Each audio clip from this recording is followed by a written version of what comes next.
Good afternoon, everyone, and good morning, depending on where you are joining us from. I'm just going to give 1 more minute for a few more people to join. So just bear with us. We'll start shortly.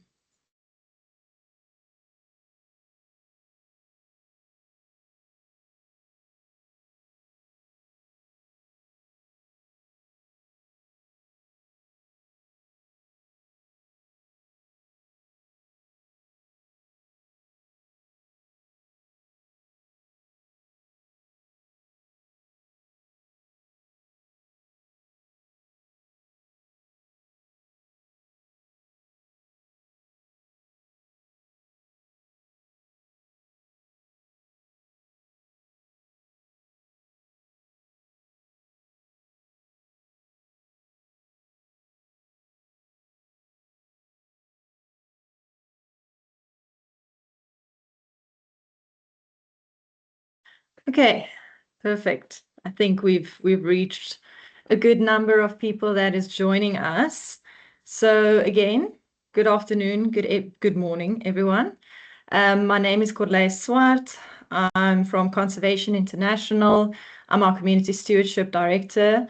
I'm part of our Bioeconomy and Communities team, and I sit in the Center for Regenerative Economies, but I'm based in South Africa. And part of my role is also to oversee the Herding for Health portfolio as part of as within Conservation International. And as you will see, today's webinar titled Better Livestock Management for Biodiversity and Ecosystem Services, it's hosted by the Herding for Health program. So just for everyone who doesn't know what the Herding for Health program is, it's a partnership between Conservation International and Peace Box Foundation, and it's a community-driven livestock management model that supports the livelihoods of rural communities living in and around protected areas. So we do this while restoring rangelands and conserving biodiversity through strategic herding, capacity building, and collective governance. So Herding for Health is based on the One Health approach. So we look at 4 different pillars. We look at healthy rangelands, healthy livestock, thriving livelihoods, so healthy people as well. And this is all underpinned by good governance as well as informing policy. So today we've got my colleague, Gina Arena, is also joining us. So I don't know, Gina, if you quickly want to introduce yourself. Thank you, Colette. Good afternoon, everybody. It's really great to have you online with us. Before I do my introduction, I just want to do a quick audio check. Are people able to hear the audio on their side? Just let us know with a thumbs up or, okay, great. We're getting some thumbs ups, which means the audio is working. If your audio is not working, you probably need to check your own settings. Thank you so much for responding to that. So as Colette said, I'm Gina Arena. I work for Conservation South Africa. So I'm based in Cape Town in South Africa, and I am the Senior Science Manager. So my role as in the Herding for Health program is to provide the technical support through research, but also to coordinate and build relationships with scientists and researchers who are helping to test out many of the practices that we are implementing, and so that we can inform the work and actually improve on what we are doing with the communities that we work with. So it's really great to have you join us. Thanks, Colette. Back to you. Thank you so much. So just a little bit of housekeeping. You will see that there's a Q&A option also enabled on this webinar. So you are welcome to ask questions in the chat. You can also use the Q&A, which is quite a nice tool to use. When you ask a question, please also just let us know who you are asking that question to, so we can make sure that it goes to the correct person. And with that, I'm going to get started so that we can get going. Sorry, again, also just to quickly, very briefly introduce our panel. So it won't just be me speaking today. We also have Dr. Edwin Mudongo from Conservation International Botswana joining us, Dr. Leanne Winowicki from CIFOR-ICRAF, Fatsai Matsvimbo from BirdLife Africa, and Dr. James Hawkins from ILRI that will be joining us in this webinar. I will give them a proper introduction before each of them goes through their presentations. So we are all here today to talk a little bit about rangelands. I'm assuming everybody knows, and I hope you know, but this year is the International Year of Rangelands and Pastoralists, and which means that everyone has been speaking about rangelands this year, which is actually quite delayed because I do think that rangelands needs the spotlight many more years and every year and every day of the year. So and why I'm saying that is because rangelands, they are actually a dominant landform and cover about half of the Earth's terrestrial surface. So, you know, they are quite important. And because of this, they have got very diverse vegetation types. They provide habitat for diverse fauna. They provide ecosystem services. And very importantly, grazing lands for livestock and wildlife, and they also help to regulate the climate. And as a result, rangelands play a critical role also in maintaining food security for over 2 billion people that rely on them. So essentially, when we talk about conserving rangelands, we are not just talking about ecosystems, we are also talking about people, we are talking about livelihoods and systems at scale. However, as we all know, both rangelands and the people who depend on them are under increasing pressure. And we are seeing rangelands being degraded due to a multiple number of factors. So it's not just a single driver. The movement of animals, both livestock and wildlife, has become increasingly constrained. And that at the same time as well, livestock movements are becoming more and more unmanaged due to a variety of socioeconomic pressure. We also see more urbanization within our rangelands. There's changing land use that's further reducing the available land as well as forage, and this contributes to the fragmentation of the system. And at the same time, climate change is also intensifying these challenges. So there's rising temperatures, we're seeing drought, we're seeing more floods, and this places additional stress on an already fragile ecosystem. And this is further exacerbated by restrictive land use tenure. So historically, there was a lot of movement within the rangeland sites across borders. Now we see limited mobility. We see livestock, people, wildlife concentrated into smaller areas. And this not only places pressure on the land because everybody is competing for the same grazing in the same areas, but it also increases our human-wildlife conflict because people, livestock, wildlife are pushed together. And then we also see a high increase in disease transmission. So together, all of these different dynamics reduce the ability of people to manage not only their livestock, but also the land adaptively, and it places both the land and the people who steward it under significant strain. And oftentimes, you know, people and livestock are cited as the problem, but today we want to talk about whether we can reframe to thinking towards us people as the solution. So this brings that shift in thinking, and historically we know that conservation approaches have often excluded people, especially when it comes to livestock and human use, as pressures that needs to be removed from the system. But in rangelands, this does not necessarily reflect how these systems function. They are working landscapes. They've been shaped over generations for interactions with people, with livestock, with wildlife. So instead of exclusion, we need to recognize that people are the stewards of this landscape, and they bring a deep place-based knowledge. And it's when this knowledge is combined with science that we see a more adaptive and resilient system emerge. So we want to reframe livestock not only as a driver of degradation, but as a potential management tool. And while managed well, livestock can provide, you know, increasing biodiversity or support biodiversity. And then essentially your question will shift from should livestock be present to how should livestock be managed. So what does this look like in practice? Very briefly, it means we are moving towards more integrated, community-led or people-led systems where livestock, people, wildlife, and the ecosystems are managed together.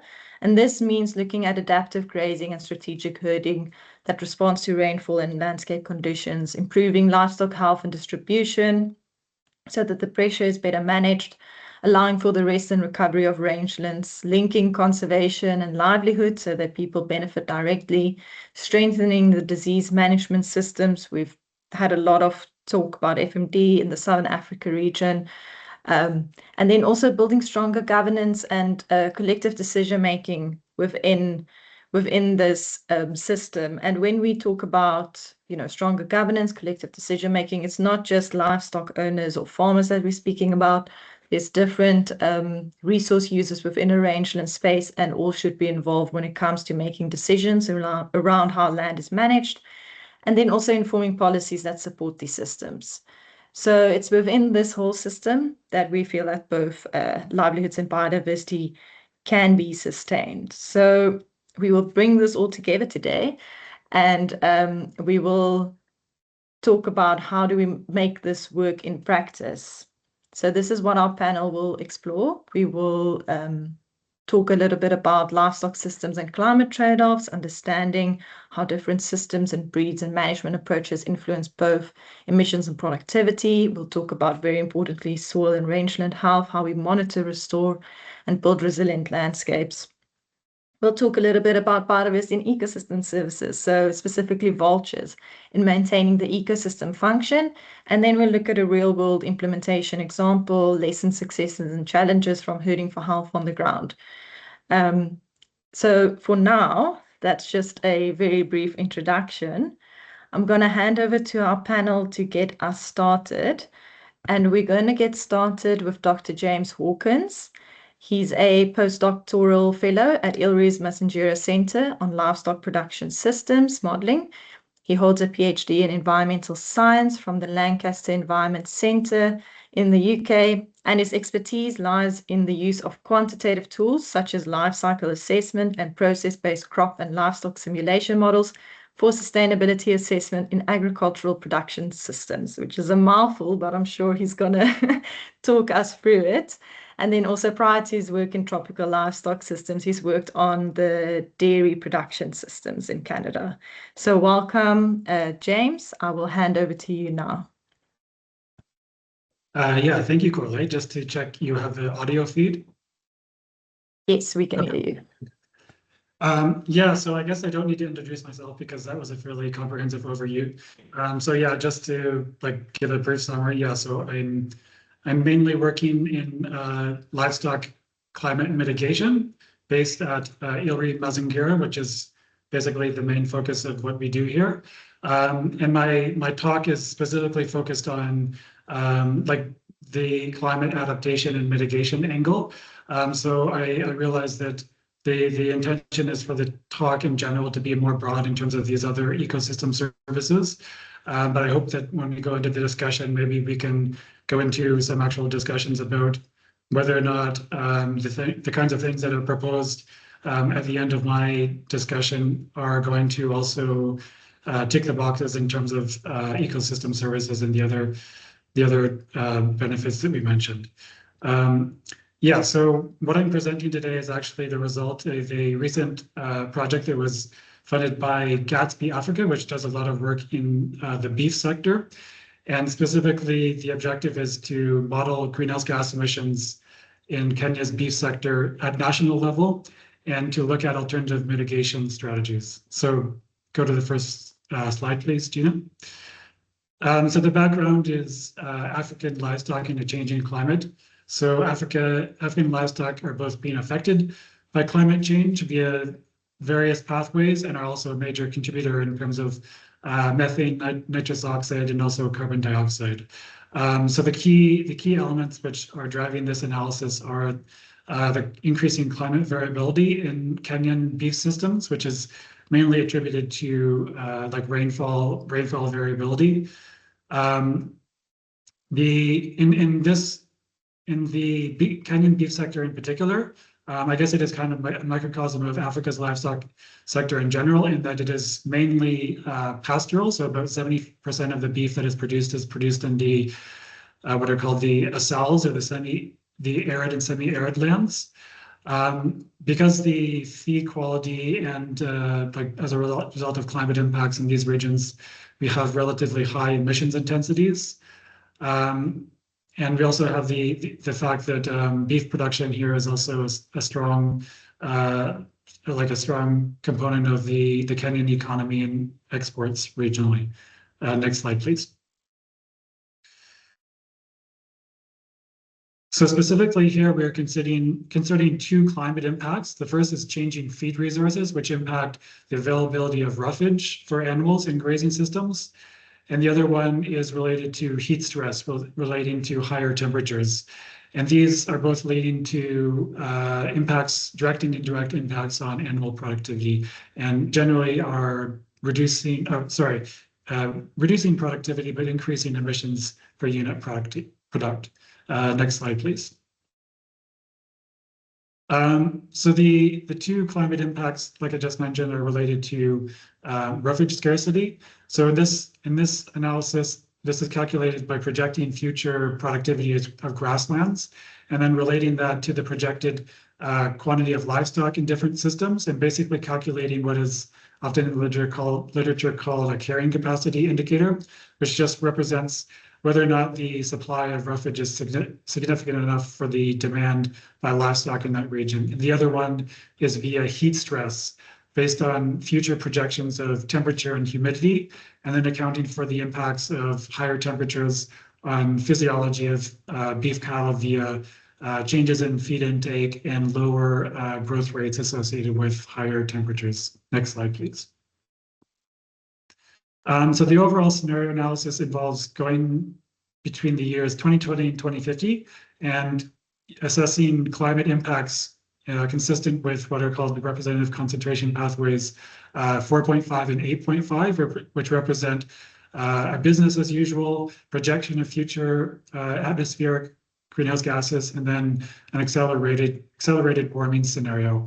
And the model quantifies emissions in terms of both absolute and intensity, and meat and milk production, and then also feed efficiency. Next slide, please. So this is just an overview of the Kenyan beef systems and the key data sources that are coming into this model in terms of different surveys, stakeholder workshops that have been done across Kenya to feed data in terms of like herd compositions and feeding practices. And in this analysis, in order to account for, I guess you could call it like system disaggregation, we account for 3 different agroecologies going from arid to humid and also semi-arid. We account for 3 different breeds, which are the predominant beef breeds in Kenya, that is Zebu, Boran, and exotic crossbreds. And then 5 different farm types disaggregated generally into subsistence, pastoral, or agropastoral, or mixed systems, and then cow-calf and finishing operations, which are more commercialized systems. Next slide, please. And in terms of interventions, we look at factors which are key modifiers of productivity and in turn emissions. So we look at specifically factors which could in principle change the overall potential for the beef sector to both adapt to climate change and also mitigate GHGs. So we look at the percentage of Boran cattle in the herd, because Boran is well acknowledged as being one of the most climate adapted, but also high productivity beef breeds. We look at diet quality, so just the quality of feed ingredients that are being fed to livestock. We look at the uptake of disease-preventing treatments such as acaricide and vaccines for 2 leading diseases in Kenya's beef sector, namely East Coast fever and foot and mouth disease. And then we also look at intensive finishing, or the quantity of animals that are being transferred from semi-subsistence farms to feedlots or intensive ranches for intensive finishing. And the scenarios are designed to look at all these interventions and then considering them in 2 specific outcomes. One is where we have the optimistic uptake of all these, which is called the best case scenario. And then the more pessimistic one is called worst case, which is basically assuming that the trend lines for all these factors are either staying flat or going in the wrong direction. So overall, we have those two best and worst case scenarios, and then we compare this against a baseline, which is just a future extrapolation of historical trends. Next slide, please. So as I said, the main outcome is greenhouse gas emissions in terms of both total emissions and intensities. And so what you can see here is we're looking at intensity of emissions across different systems. If you look at the top figure, we can see that it's divided into different panels which represent the different farm types. So going from left to right, we have pastoral, agripastoral, mixed, cow-calf, and feedlot systems. And then within each one, we have the different breeds. So there's a lot of data being presented here, but generally you can see that going from left to right, there's generally a trend of decreasing emissions intensities. And this is because the figure is automatically representing a gradient in terms of higher aridity and higher extensiveness, I guess you could say, towards the right-hand side of the figure, which is feedlots or intensive ranches, which are basically the most intensive in terms of the quality of diets and also the breeds. And then the scenarios are just showing the maximum reduction potential going from the baseline to the most optimistic and most pessimistic scenarios. On the two bottom figures, you can also see, looking at different agroecologies, but there's also a gradient going from the most arid on the leftmost panel to semi-arid and mixed systems in the highlands. And this also is just driven by the different qualities of feeds in the different systems. And then finally, if you look at the bottom panel on the right, you can see the total reduction in emissions intensities. And the design of these scenarios are designed to be fairly extreme, because basically we want to know what is the upper and lower bound in terms of the uptake of these practices that will impact future emissions intensities and productivity. But you can see that the total potential reduction in emissions is going from, at a country average, is going from about 10 kilograms of CO2 equivalent emissions per kilogram of carcass weight to about 4.5, which is roughly like a halving. And then in the worst case scenario, it's actually just about the same increment, but in the opposite direction. So we go from about 10 kilograms of CO2 equivalent emissions per kilogram of carcass weight to around 20. So there's roughly a factor of two like higher or lower emissions intensities going from the baseline to the most optimistic and the most pessimistic scenarios. Next slide, please.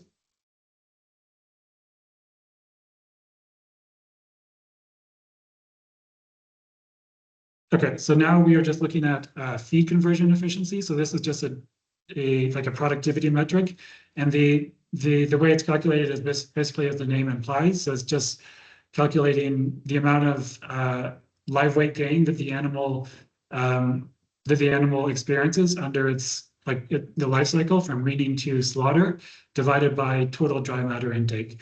And again, what you see is that the pattern kind of reflects the previous slide showing emissions intensities, but it's actually the mere opposite. So the systems that have the highest emissions intensities have the lowest feed conversion efficiency.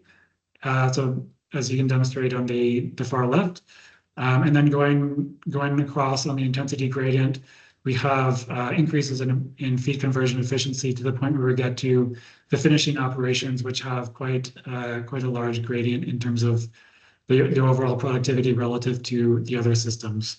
There's a few key insights that are drawn both from the feed conversion efficiencies and the emissions intensities that I reported on the previous slide. So basically, there's three key insights that can be gleaned from this analysis, looking at different systems across the different scenarios.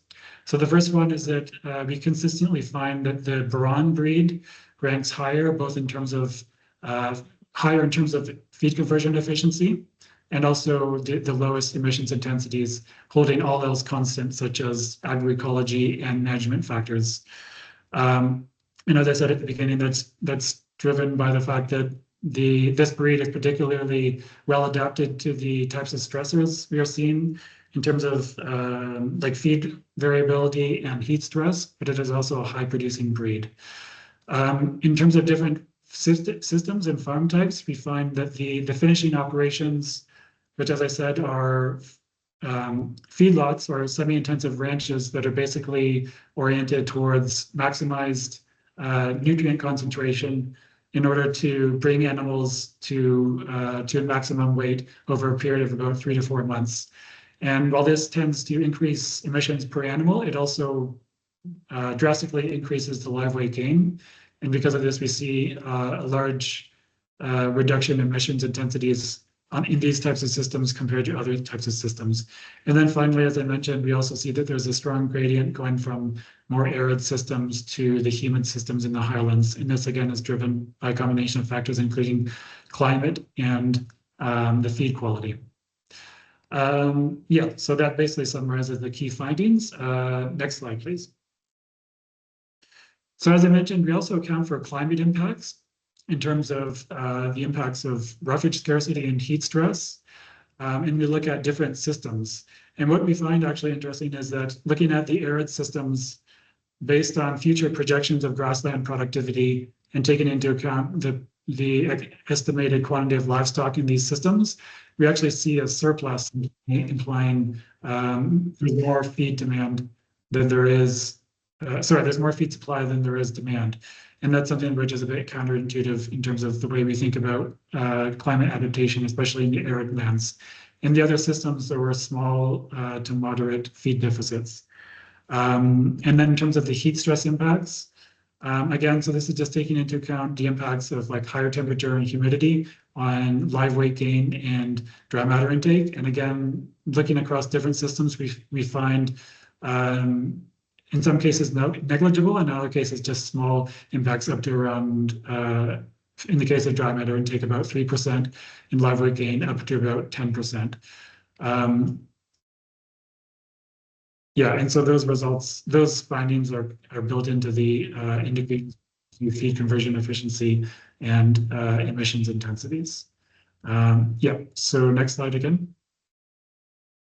So in terms of mitigation, we find that there's strong potential to target systems and interventions based on genetics, farm type, and agroecology. Overall, the scenarios in this study resulted in higher emissions, but they could also be combined with lower herd sizes in order to realize absolute emissions reductions, but that wasn't embedded into the scenario. So that's basically the outcomes of this study. Final slide, please. Yeah, and here I'm just summarizing the key findings related to differences across systems and the potential for mitigation potential in absolute and per product terms. So yeah, that concludes my discussion or my presentation. Yes. Thank you so much, James. Very insightful. I'm gonna again just ask for everyone to please put their questions in the Q&A or in the chat, and we'll ask questions at the end. So now we are going over to Dr. Leanne Winoweki, who I'm just going to stop sharing my screen. If you're happy to share maybe from your side. Great. Hi, everyone. Can you see my screen? Just hold on.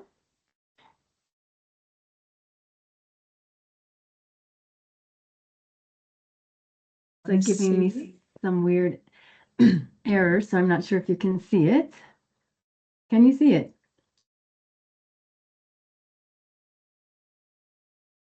Coral? So I can, Gina, let me quickly ask Gina if you can see it. It might just be taking a while to load. It is in our back end. So we're just do you want to share trying to bring Nina, it to the screen. Yeah, I can try. Let me. All right. So while that's happening, hi everyone, I'm Lee Winoweki. I'm a soil scientist and I work at CIFOR-ICRAF, which we just renamed to Landscape Alliance, and I'm based here in Nairobi, Kenya. And I was just gifted this amazing necklace from my Maasai friend in Amboseli. So I thought it was appropriate that I wear it for this webinar. So it's good timing. And today I'm going to talk about monitoring. So I see my slides. Thank you so much. And today we're going to talk about advancements in soil health and rangeland health monitoring. So on the next slide, I just make the argument that there's a real need to fill these knowledge and data gaps in rangelands. Because if we have these data, we can be used to prioritize interventions and investments, as well as track changes over time. And James showed loads of data about livestock health. And so now I'm going to focus on ecosystem health. So the next slide just is a prep for a monitoring framework. So the next slide, today I'm going to present a particular monitoring framework that we're actually working with ILRI as well. It's called the LDSF. It's the Land Degradation Surveillance Framework, and it's a data-driven network to assess and monitor soil health, land degradation, and vegetation diversity. It's applied systematically across each site, and each site is a green dot on this map, is 100 square kilometers. The next slide shows what we do. So we collect soil samples. Next, we measure trees and shrubs. We also, next, look at how water flows through the soil. If the soil is compacted, when it rains, the water runs off. If the soil is healthy and has organic material in it, when it rains, that water is absorbed and the soil acts as a sponge. So we also look at infiltration measurements. Next, and we have a very cool rangeland health module where we do transects, north, south, east, west, where we look at perennial grasses, annual grasses, forbs, and woody vegetation. So I hope there's some other grass lovers on this call. You can give me a thumbs up if you are. And next, the beauty of this is also that we use electronic data entry. I love all these thumbs up, which means when data are collected in the field, they're uploaded to the LDSF global database. So we don't do a lot of fiddling around and cleaning Excel files, and that really expresses the power. So next, it's just about, let's see, making sense of these data. So next, let me just show you some graphs here about what we can do with these data. This is a graph. On the y-axis are names of sites. What's important to know is each one of these sites is in East Africa, and they're all rangelands, and they're all 100 square kilometers. So each topsoil, which is the darker brown box plot, has 160 soil samples. Each subsoil bar chart has 160 subsoil samples. So you see when we have the same number, we can do real comparisons. So what do we see here? On the right, I'm showing you that we collect soil samples with an auger.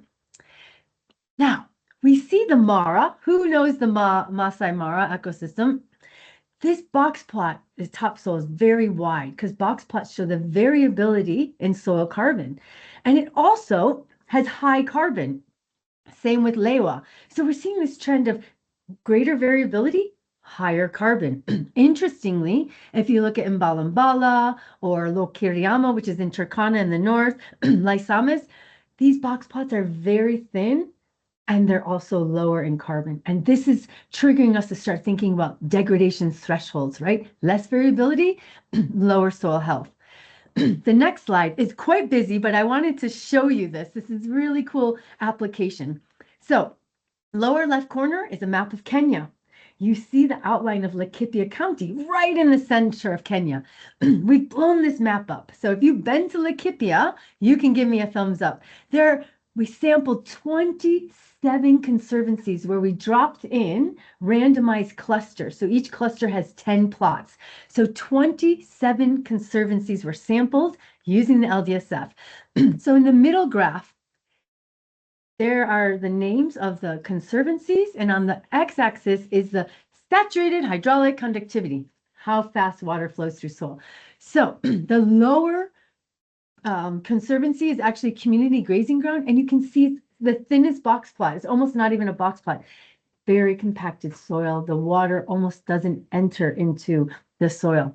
At the top, you have Mugi Conservancy. Again, wide box plot, higher infiltration capacity. Really, really interesting. So comparing management and conservancy management is so interesting. Now, perennial grasses. This is the lower right graph is the conservancies on the y-axis and the number of perennial grass species. So in the sampling, Mukatan and Impala had about 40 unique perennial grass species compared to Solio, which only had 14, and community grazing land only had 9. So it's just really interesting when you apply the same method, how you can do these comparisons. So this is a study in Laikipia with LCA and Nature Conservancy. The next slide shows how you turn these box plots. So this is another project in northern Tanzania, again, box plots by cluster, into a soil carbon map. So here on the right, we have yellow being about 5 grams per kilo carbon, and the dark brown is over 60. And you can see these patches in the darker brown, higher carbon volcanic soils compared to lower carbon yellow soils. So we can turn these data into maps. The next slide takes us one step further, where we're actually working on Impala Ranch. We're taking a soil carbon map plus the soil erosion map to make a biophysical restoration priority map. So red is the severe degradation. It'll take a lot of effort to restore. Green is not degraded, and gray is where moderate effort. So this is really important how we translate these data into action, and in this case, restoration prioritization. My last couple slides, the next one is about grass species. So I saw a lot of thumbs up. So we really love the grass species diversity, and I really have a big fear that people are going to forget about grasses. So this is a graph about a dominance of which grass species exists. So this is an example again from the Mara. So the most common graph was Themeta triandra, which is photoed here, followed by Cynodon dactylon on the right. And then you can see a number of species that almost had very little occurrence. And it's really important that we look at the whole community. So when we're planning restoration activities, we're planting the right grass. So the next slide is just about through the Coalition of Action for Soil Health, we are celebrating the International Year of Rangelands and Pastoralists. If you have a story or want your information displayed on the site, please go ahead and share it with us. And then just finally, the last slide is there is an urgency to invest in rangeland restoration and soil health. There's this need to fill the key knowledge gaps of the impacts of interventions. The link between management, productivity, diversity, and soil health. We have the tools to be able to do this. So my last slide is just a thank you so much for inviting me to be here. I've really enjoyed the conversation so far. Thank you so much. I love hearing about soil, and I wish I knew more about grasses. Let me go back to sharing again. Please do remember, everyone, please put your questions in the chat so we can, while we've got these experts here, any question, not any question, but any related question that you are wanting to ask them, any burning questions, please do. We are flying over from soil now to vultures, and we've got Fatsai Matsvimbo who's joining us from BirdLife Africa. She's the coordinator of Preventing Extinctions program at BirdLife Africa and is responsible for implementing the strategy of the program to protect threatened species in Africa's grasslands with a special focus on vulture. Her work has a strong emphasis on working with pastoralist communities who uses grasslands for livestock grazing. So Fatsai, over to you.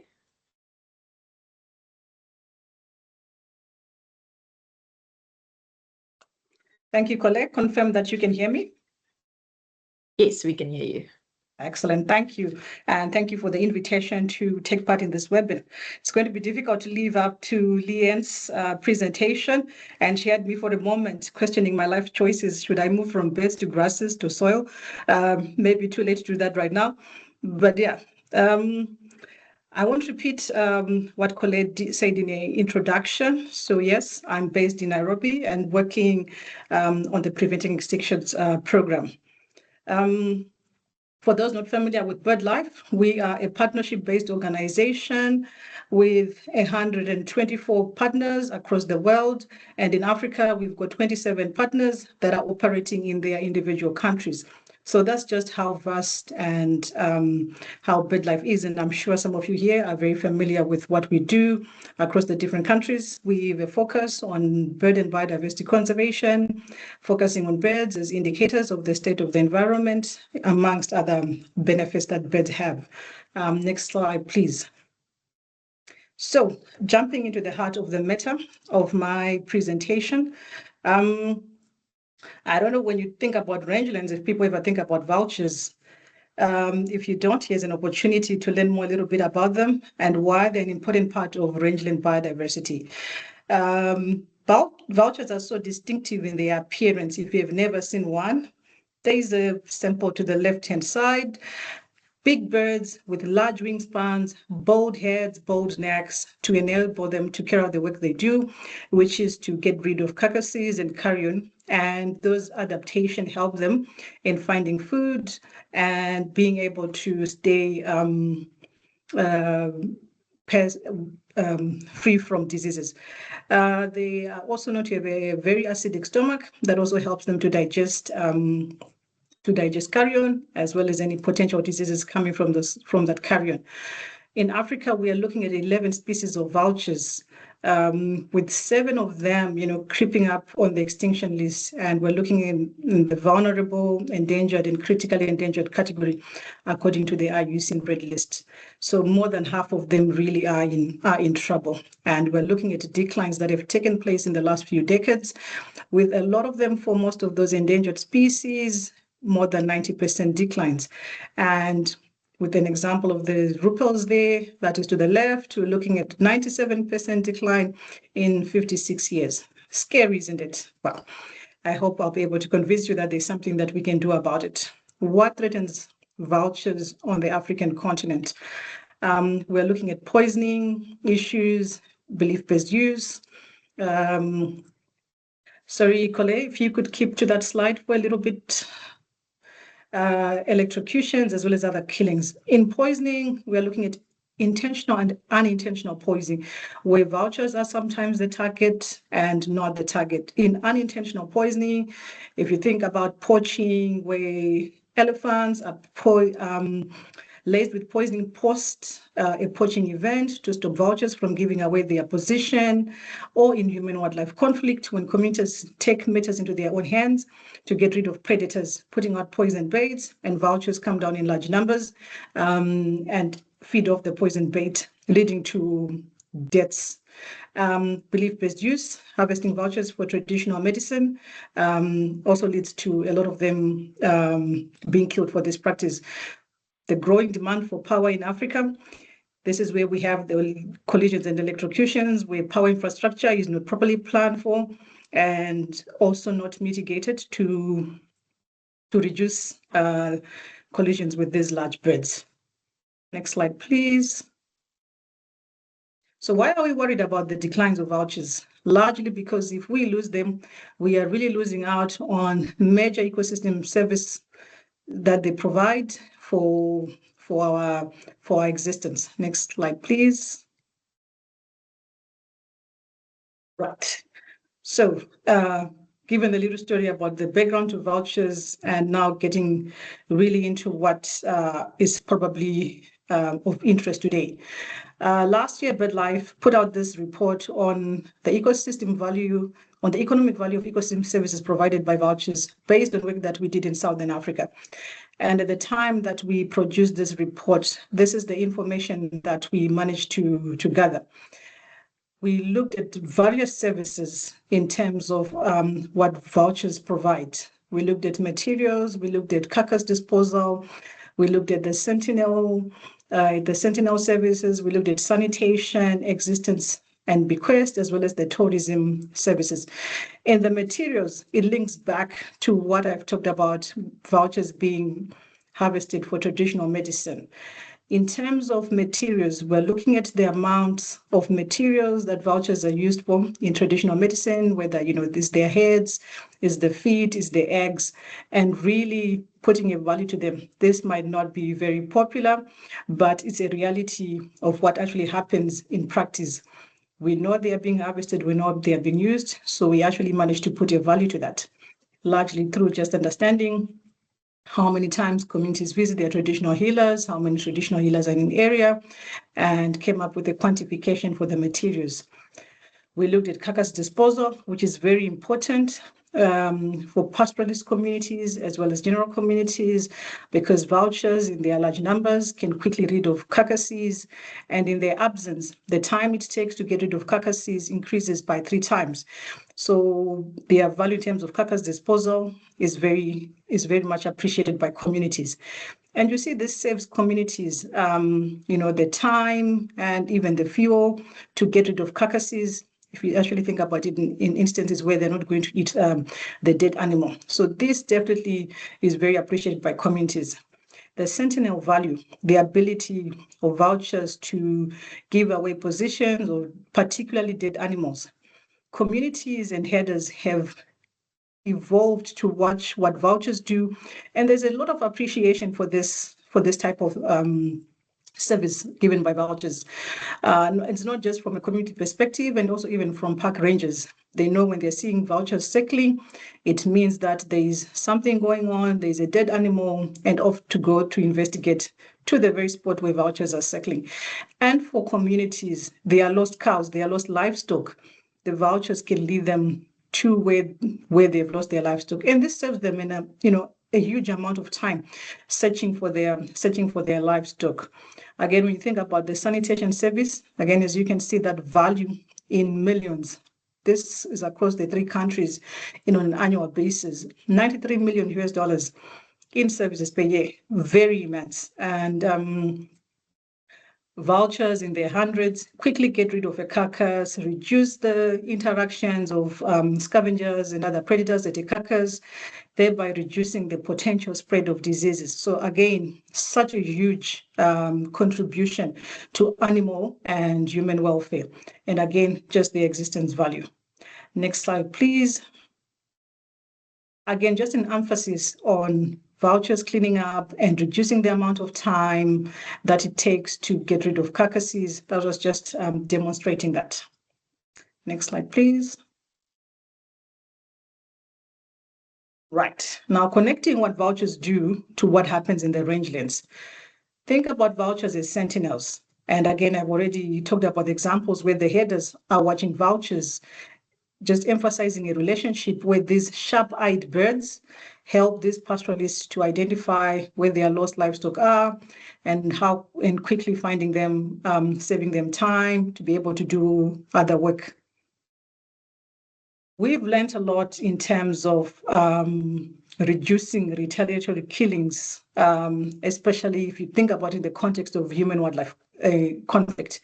Communities lose livestock to predators. They want to get rid of the problem. Poison baits go out, poison predators, poison vouchers. If we respond to this pain point for communities, help them protect their livestock better. And we've been able to demonstrate this in the Mara Serengeti landscape, where we supported communities to construct predator-proof bomas in the communities or in the households where communities managed to have the predator-proof bomas. It reduced the predation of their livestock by almost 100%. Literally, the predation in those bomas went down to 0. So it does provide a very strong basis to protect vouchers, livestock, and all the biodiversity that can be killed via poisoning. So again, vouchers do promote that human-wildlife conflict bridge. The health and wealth link. Pastoralists can easily lose their cows, to disease outbreaks. and vouchers being there quickly eat carcasses and thereby reducing the potential spread of those diseases. In pastoralist communities, losing your cows equals losing your money, because this is where you're storing the value of your assets. So losing those cows means you've lost a lot of your money. And if vouchers can help reduce the spread of diseases, if they can quickly eat those carcasses, they are actually providing a safety net for communities.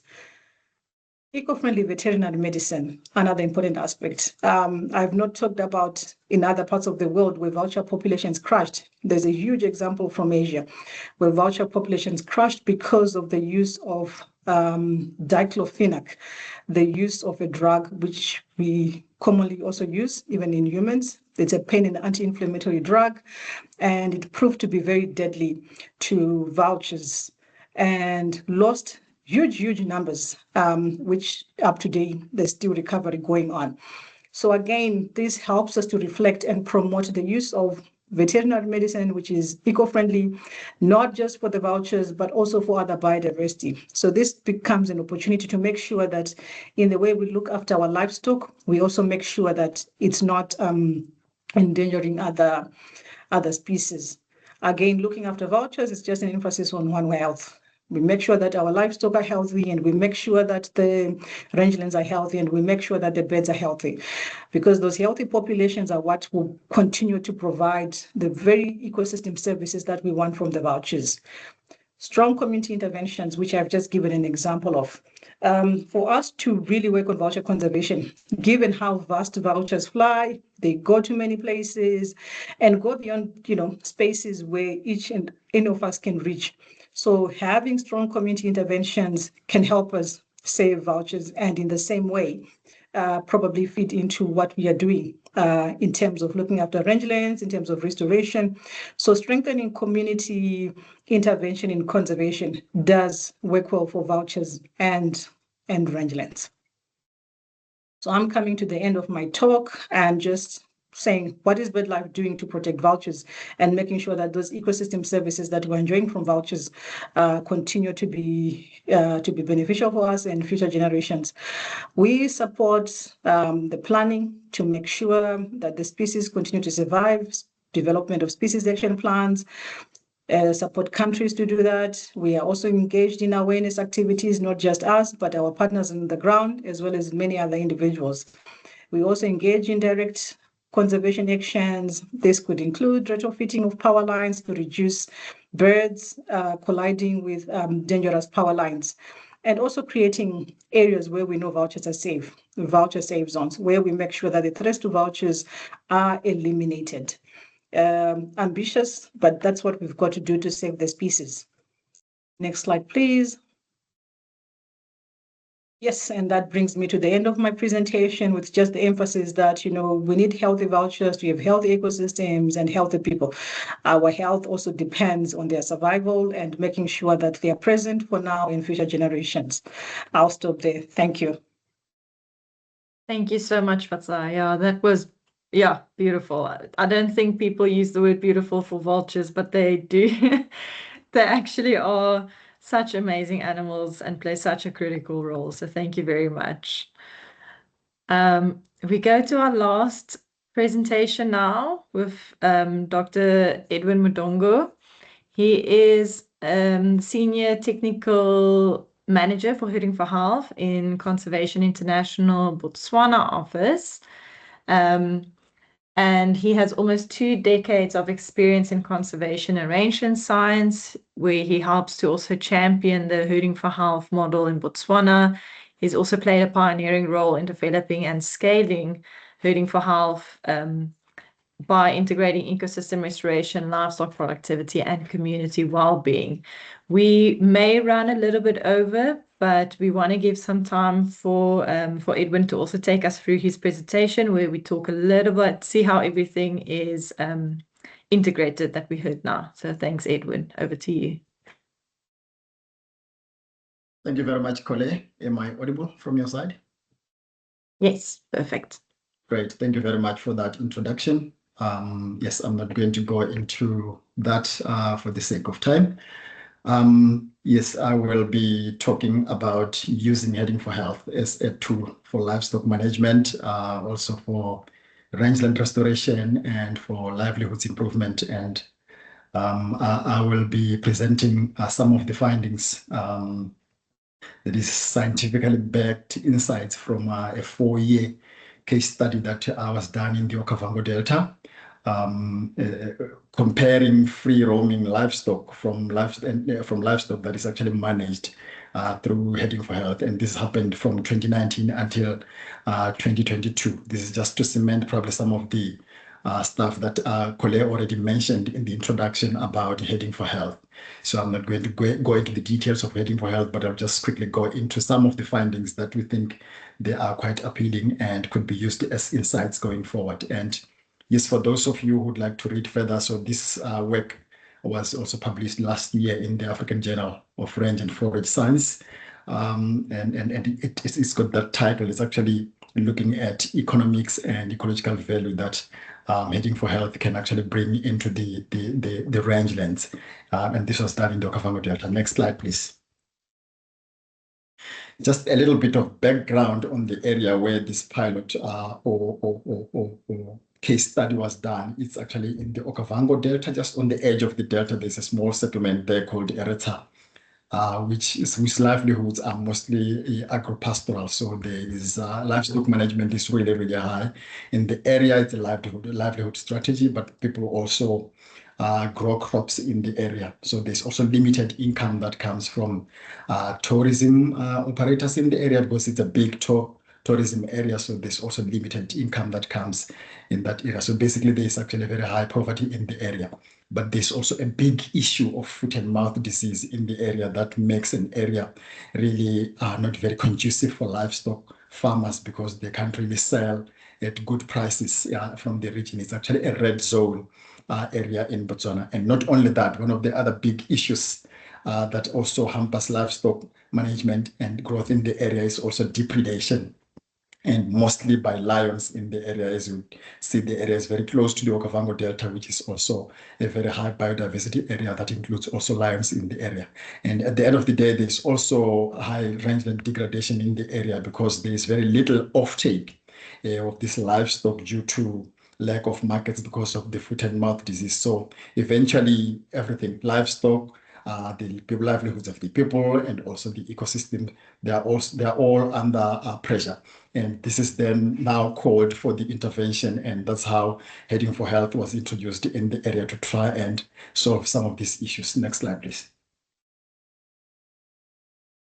Yes, so I'll just quickly talk about some of the findings in the area, looking at the fact that livestock losses was one of the factors that was very strongly emphasized in the area, and this was particularly due to predation.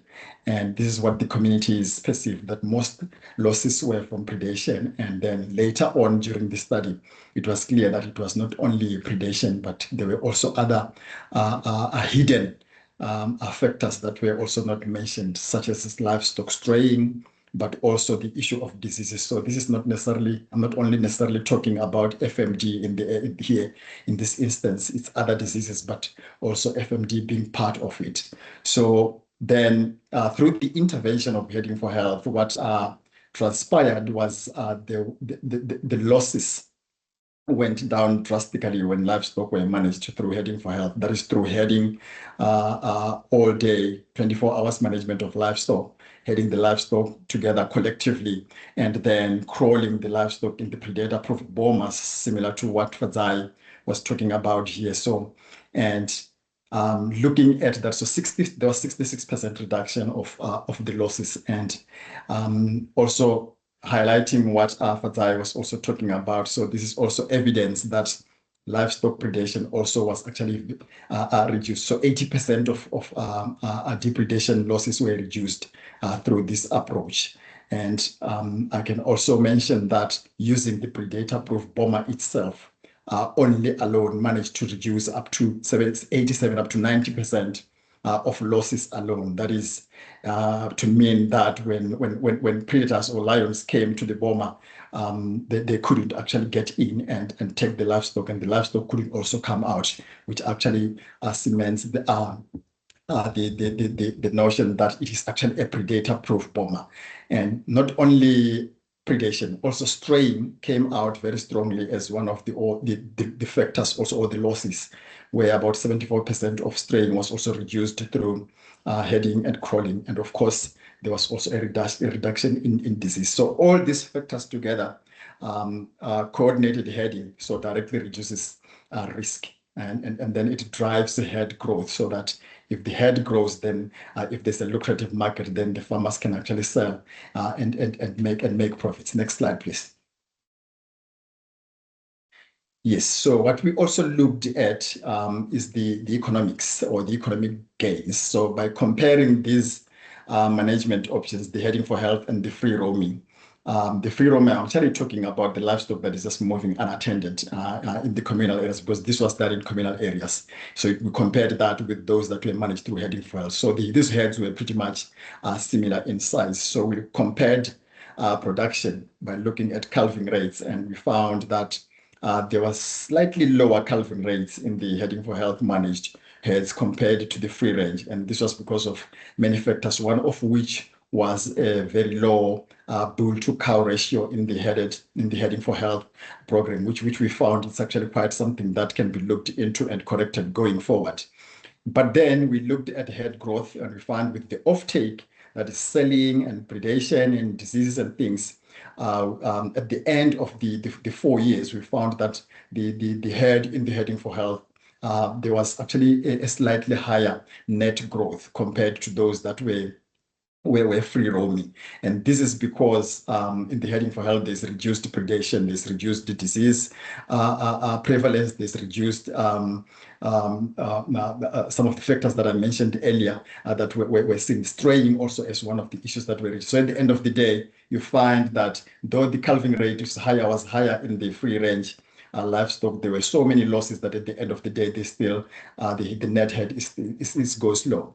And then when you looked also at the sales, we found that because through the heading for health model, there was introduced a CBT model, which actually provided better prices for the farmers as long as the livestock is headed and managed completely throughout the month without any contact, where there's proof that there's no contact with buffalo or wildlife, and that actually led to the beef being certified as actually foot and mouth free and could be sold at green zone prices. So that actually attracted farmers to actually get into the program, and because the sales were quite high and the prices were quite high compared to in the free range who did not have access to that CBT market. So it turned out now that the high returns and the reduced losses, so they actually offset these low calving rates that we realized in the heading for health program. So that actually was an advantage, that even though the calving rate was low, but still farmers could actually make more. Next slide, please. We also looked at the ecological restoration. So I should mention here that because the area is actually between two ecosystems, a floodplain, which is the marshes in the delta, and then a woodland area, which is actually outside the delta. So it was really difficult to restore ecologically the rangeland within the floodplain, where there's lots of livestock, unmanaged livestock. And most of this unmanaged livestock that I talk about, the free range, they're actually in that particular area. So it was really difficult to restore in that area. And going forward, this is some of the things that you mentioned, that for you to restore with heading for health, really, there needs to be a critical mass of livestock that is actually managed collectively. And if not, then it becomes very difficult to restore. So in the wet season, when the rainfall was really high and there was water in the woodland, so the livestock was moved the herded livestock were moved into the woodlands where there was no competition. It was only the managed livestock there in that area. And there was actually improvement in forage quality, where veld condition improved in grazed areas compared to control areas. And this is just in 2 years. And there was like 79% in the grazed areas compared to 38% in the ungrazed areas through Heading for Health. So we also assessed the abundant crops where the predator-proof bomber were stationed, and there was also regeneration in those areas, 3 times more biomass in those abundant crawls compared to the areas that the crawls have not been eaten. So this is because of the dung inputs in those crawls that leads to high biomass and also more biodiversity. Also, during the study period, in the year 2021, it was a very high rainfall year where we found that biomass peaked even in areas that were not under interventions, but there was stronger regeneration in areas that were under Heading for Health. So controlled grazing, really, there's proof that strategic crawling drives rangeland restoration and resilience. So next slide, please. Next slide, Colette.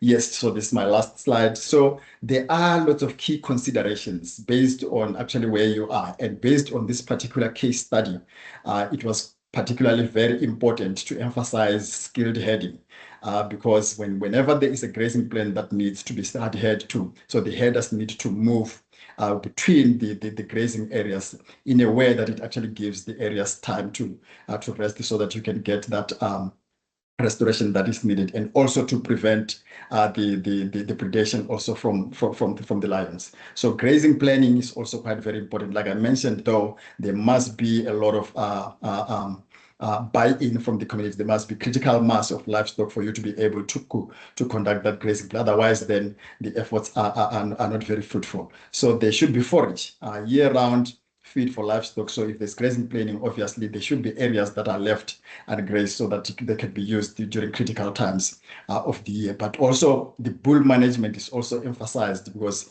we realized that the lower calving rates were particularly because of that. So that is also one thing that needs to be considered going forward. And also very importantly is the availability and access of water. That is also very important to look into for you to be able to do grazing planning. And particularly for this site, the market access was also very, very, very important to look into. So so these are some of the considerations that need to be looked into. And I should mention also that the strength of the model actually is based on its adaptability, because it's adaptable to the conditions that are specific to an area, and then the feedback loops that comes out of it that can be used now to strengthen the model. So thank you very much. Thank you so much, Edwin. It's unfortunate that we don't have enough time to ask questions, because I'm sure there are a lot of questions for all of our panelists, but we do welcome you to use our Q&A and also to use the chat. And I've seen a few good questions in there as well. I want to take this time to say thank you again to our panelists for joining us, for taking us through their amazing work that they are doing across all of these different aspects of rangelands. And thank you to everyone that also dialed in to listen. We do appreciate it. We'll share all of the responses to the questions. We'll make the presentations available. And we do also welcome you to reach out to us if there are any questions, if there's anything more that you want to know that was maybe not addressed here in this webinar. We welcome you to also follow up either with myself and Gina or one of our panelists. So thank you so much. I hope you all have an absolutely amazing rest of your day. For those that are starting their day, I hope it's a good day. For those of us close to ending our day, I hope you have a good afternoon. So thank you so much again, Fatsai, Leanne, James, Edwin, and Gina for participating in today's webinar. Thank you. Thank you. Thank you, everyone. Have a good day. Bye. Bye.